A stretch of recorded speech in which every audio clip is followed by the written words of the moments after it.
Assalamualaikum warahmatullahi wabarakatuh. Perkenalkan, nama saya Ian Ramaputra Hamzah. Untuk NIM 220201010063. Hari ini saya akan mempresentasikan ujian akhir semester untuk mata kuliah Pasar dan Lembaga Keuangan, kelas MJ 201 untuk program studi manajemen PJJ S1. Sebagai dosen pengampu, Bapak Wahyu Purbo Santoso, SE, MM, dan Ibu Siti Nurhasana, SM, MM. Baiklah, saya akan mulai presentasi saya sebagai bagian dari ujian akhir semester di Universitas Siber Asia dengan mata kuliah Pasar dan Lembaga Keuangan.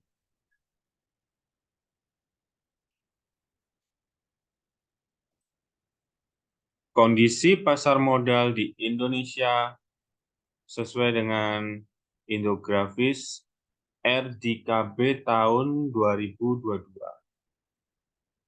Di tahun 2022, jumlah investor pasar modal telah mencapai 10,31 juta investor, yang merupakan milestone baru bagi industri pasar modal. Dukungan kemudahan masyarakat mengakses instrumen pasar modal dan perluasan kanal distribusi, terutama secara digital, mendukung lonjakan pertumbuhan investor sebesar 37,68% dalam kurung YoY. Untuk emiten baru, tercatat sebanyak 71 emiten yang merupakan rekor tertinggi jumlah emiten baru tersebut.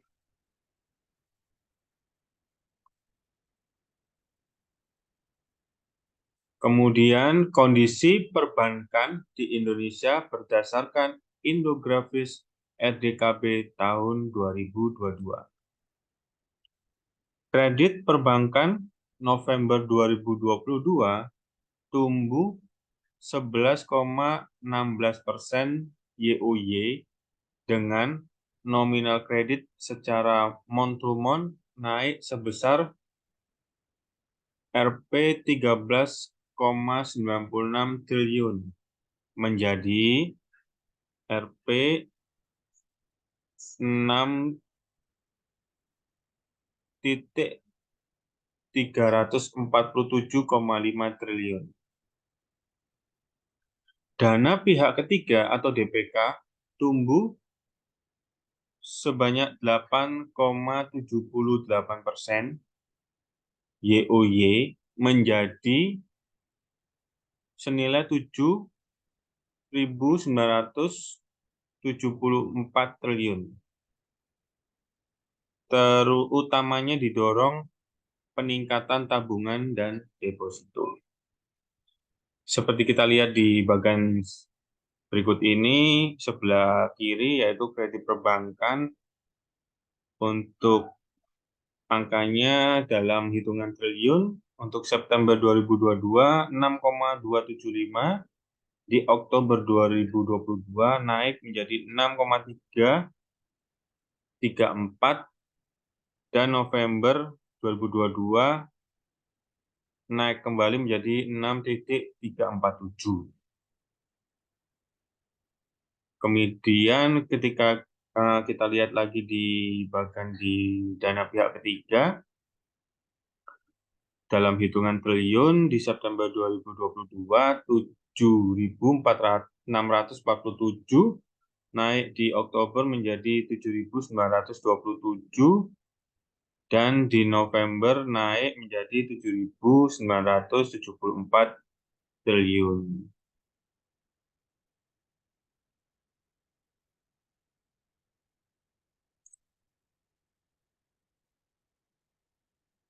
Kemudian untuk kondisi industri non-keuangan di Indonesia, Beberapa indikator kinerja industri keuangan non-bank tetap tumbuh, di antaranya akumulasi pendapatan premi sektor asuransi, kemudian outstanding piutang pembiayaan, kemudian aset dana pensiun, dan yang terakhir adalah outstanding pembiayaan vintage peer-to-peer atau P2P lending. Kemudian saya akan melanjutkan untuk kebijakan OJK di sektor jasa keuangan di tahun 2022. OJK memberikan program edukasi dan perlindungan konsumen di tahun 2022 dan juga mengeluarkan kebijakan di sektor jasa keuangan di tahun 2022. Antara lain, 1. Mitigasi peningkatan risiko eksternal terhadap stabilitas sektor jasa keuangan. Yang kedua, kebijakan mendukung pemulihan perekonomian nasional. Yang ketiga adalah penguatan infrastruktur sektor jasa keuangan. Yang keempat, penguatan pengawasan serta integritas pasar dan sektor keuangan. Kemudian yang kelima adalah peningkatan literasi dan inklusi keuangan serta penguatan perlindungan konsumen. Yang keenam, upaya enforcement atau penegakan hukum. Yang ketujuh, peningkatan governance di sektor keuangan. Dan yang terakhir, kedelapan adalah dukungan terhadap inovasi keuangan digital.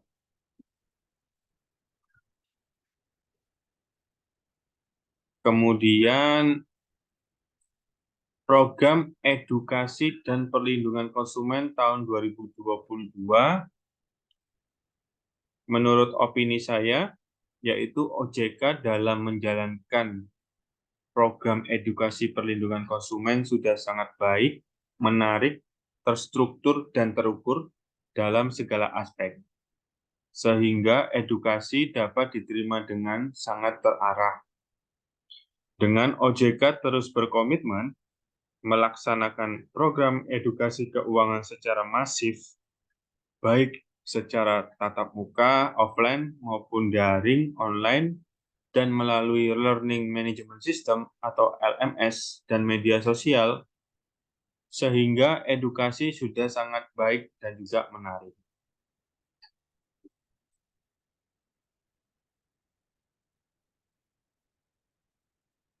Kemudian ini adalah kebijakan OJK di sektor jasa keuangan tahun 2022. Menurut opini saya adalah OJK telah mengambil beberapa kebijakan antisipasif dan juga terukur di tahun 2022 dalam rangka menjaga stabilitas sektor jasa keuangan dengan memperkuat ketahanan industri jasa keuangan dan meningkatkan dukungan sektor keuangan dalam pemulihan perekonomian nasional. Menurut saya sudah sangat baik dan juga berjalan dengan sangat baik. Demikian jawaban dari saya untuk UAS, ujian akhir semester, mata kuliah PLK. Semoga presentasi hari ini dapat memberikan edukasi dan juga menambah ilmu bagi kita semua. Terima kasih. Wassalamualaikum warahmatullahi wabarakatuh.